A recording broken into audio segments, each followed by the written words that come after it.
ખબરોમાં બન્યા રહેવા માટે બેલ આઇકોન દબાવો અને એબીપી અસ્મિતાને સબસ્ક્રાઇબ કરો. કચ્છના ભચાઉ શહેરના રસ્તાનો વિકાસ ખાડે ગયો છે. ભચાઉથી દુધઈ તરફનો માર્ગ અત્યંત બિસ્માર હાલતમાં હોવાથી સ્થાનિકો ત્રાહિમામ પોકારી ઉઠ્યા છે. છેલ્લા ઘણા સમયથી આ રસ્તાની હાલત ખરાબ હોવાની લોકોની ફરિયાદ છે અને છતાં પણ અધિકારીઓ અહીં કામગીરી નથી કરી રહ્યા.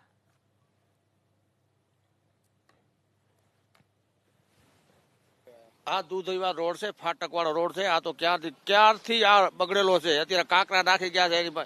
નથી કોઈ અહીંયા હોસ્પિટલ છે, એમએસ સર્જનની હોસ્પિટલ. અહીંયા કોઈ દર્દીને લઈ જાવ તો મુશ્કેલી પડે છે. અને કેટલા સમયથી આટલો મોટા મોટા ખાડા હતા, હમણાં પાણા નાખ્યા છે. નકા તો કેટલો રસ્તો બગડેલો હતો. હજી 108 જાહેર હોય હાલત જો સાહેબ, કેટલી આમ જાહેર 108 આમ ખબર થતી જતી હોય છે. અને બહુ ભયંકર રસ્તો છે આ.